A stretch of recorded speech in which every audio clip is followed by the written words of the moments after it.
Hi, my name is Andy Bossardet. I serve as the coordinator for equipping thriving congregations for the Reformed Church in America. And today I'm here to answer the question, what is coaching and how can coaching help you?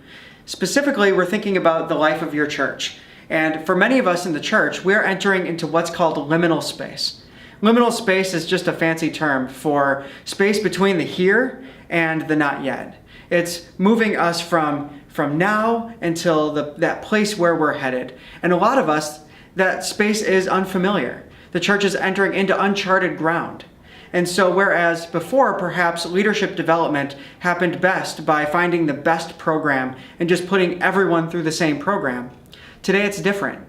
It differs based on context. Our leadership development differs based on stage of life of the leader and their role, their changing skill sets. All of those things place us in the middle of liminal space.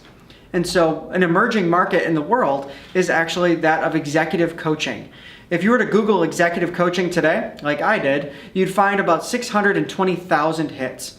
It's an industry that's about a $7 billion industry in the business world and is impacting commerce worldwide.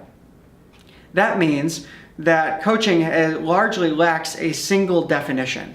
In fact, it's kind of a buzzword today to describe everything from professional advice givers to consultants to therapists without counseling degrees. It just kind of matches up with a lot of different things. But when we talk about coaching in the church, we're talking specifically about a self-directed process by which someone comes into a relationship with you, listens deeply to your situation and your ideas, and helps you discover what the Spirit is already saying to you. And so as you see the person entering into the liminal space, we find that coaching has 4 different kinds of functions. The first one is that a coach helps you discover your own strengths, helps you discover your own sense of what you're good at, what you can leverage at whatever problem you happen to be facing. In other words, how God has already been faithful to you in the past and can be faithful in the present and into the future. The second one is that a coach can help you reconnect with your own inner sense of call. It's oftentimes in leadership and in ministry, we can lose our sense of our call and all the tasks, the urgent things that overwhelm us until we become what Stanley Hauerwas calls quivering piles of emotional availability and completely disconnected from our sense of call. A coach can help you rediscover that, listen to it, and reconnect with it. Next, a coach can provide a safe and challenging environment for you to hear and to ask really challenging questions. Once again, we're moving into uncharted territory as the church. Being the church in the 21st century is different than being the church in the 20th century.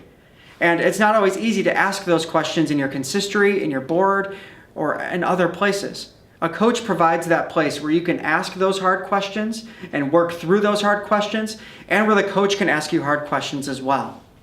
The last function of coaching is that you discover the behaviors that trip you up.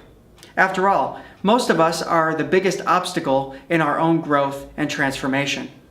And so a good coach can help you discover the behaviors, the motivations, the heart issues that keep you from taking the next step forward. Because after all, that's what we're all about. That's what coaching is all about. Coaching takes all of these 4 things and puts them together to help you discover your next plan for your next step of action in the liminal space. After all, most of us can't pre-program where we're headed in our own leadership journey, much less than our leadership journey of our churches and our ministry direction and all of those things.